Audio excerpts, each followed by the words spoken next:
Hey guys, welcome to Modern. I'm Rahman. Today I was going through some of my camera gear and I thought I might review some of my favorite small cameras to travel with. And this is the Sony RX100 Mark III. It's this little guy. Let me see, show it up to the camera. Yeah, nice, small, fits in your hand. I always hear that the perfect camera is the one you always have with you. Several years ago, I began to research for a camera that I would be really great to travel light with and be something that's easy to carry with. The Sony RX100 Mark III is small enough to fit in your pants pocket, so you could just leave your backpack or whatever bag you're using with and just go out and rely on this as your camera of choice. So who is this product for? I think the Sony RX100 Mark III is great for a beginner who wants a small pocketable camera and doesn't want to lug around their DSLR that has a couple of camera lenses that you attach to the camera body, and that just creates more weight. So I think this is kind of perfect. If you've ever traveled with DSLR, you know how much of a pain it is to have to carry on that extra weight and walk around unfamiliar with, and you're learning this destination, but at the same time you have this big camera lens that's kind of like weighing you down and possibly causing you a lot of back pain. Because of the Sony RX100 size, it makes it a perfect option for someone who just wants to have just a simple camera to lug around. Some people might make comparisons to the GoPros. The one advantage of having a camera this small, this size, is that it does have like a little flip screen that you could use to get high angle shots. And even a good bonus is to have it use as a top-down shot for filming top-down unboxing videos and videos like that.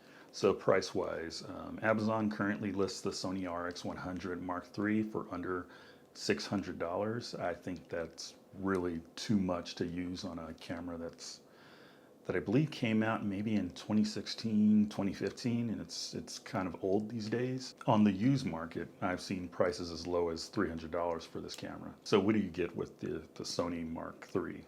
You get a 20 megapixel camera sensor, CMOS sensor, a 24 to 70 zoom lens that has a variable aperture starting at f1.8, optical image stabilization, 3-inch tilting screen, 10 frames per second, 10 FPS continuous shooting per second, 120 FPS high-speed video, built-in wireless, and the benefit of having like a really lightweight small camera body. You also get a built-in ND filter.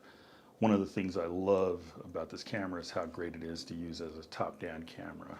And because of its flip-out screen and small body, it's just easier to balance on and get top-down shots. Another feature that I love about this camera is a built-in ND filter.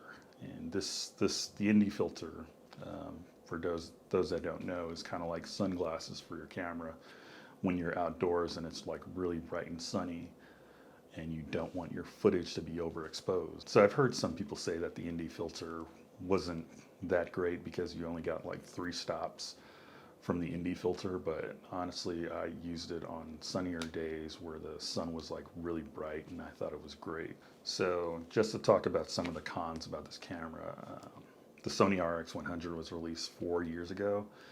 It is missing some technological features that are present in today's cameras. So while the Sony RX100 takes great video, it lacks 4K capabilities, since 4K video is a feature that is now available in many cameras these days and even phones. It makes the RX100 feel slightly old and antiquated. Also, if you have big hands like I do, you might actually accidentally press some of the buttons on the camera because that it's such a small camera body.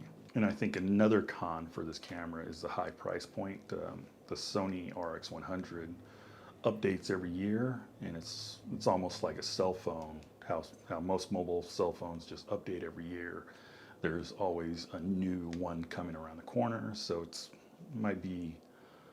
you might not want to have to, it's less tempting to pay a high price for for this outdated model or this older model when there's going to be another RX100 coming around, next year. So inclusion, if you're looking for a budget point and shoot camera for traveling, vlogging, taking photos, the Sony RX100 is a great fit with how far technology has come in mobile phones like the iPhone Pro, the Pixel XL, and the Sony Galaxy series. It's almost replaced point and shoot cameras. I like using cameras. I just feel like they're more natural to me, but I could see why it might not make a good investment to pick up a point and shoot. If you do decide to pick up the Sony RX100, I would probably go with the Mark V version. The Mark V has all the features of the Mark III, but also includes 4K video. The only difference is that you will start to notice the battery life will start to, the later versions of battery life is not as great as the Mark III, so that's one of the trade-offs that you're going to have to deal with when going for those versions. Another camera that's kind of similar to this, but it has like a flip-out screen that comes out to the side, is the new Sony ZV1. I think that's the name of it, and it's kind of similar to this camera, but it's kind of built more for video shooters.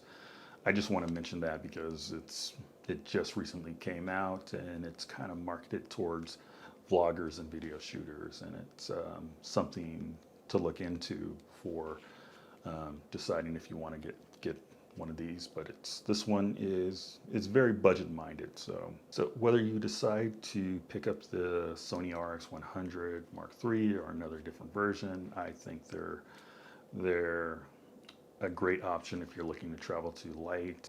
So finally, I'd like to say thank you for joining me for today's episode. If you enjoyed this episode, please like, subscribe, and share the channel. Thank you guys, and I'll see you guys in the next one.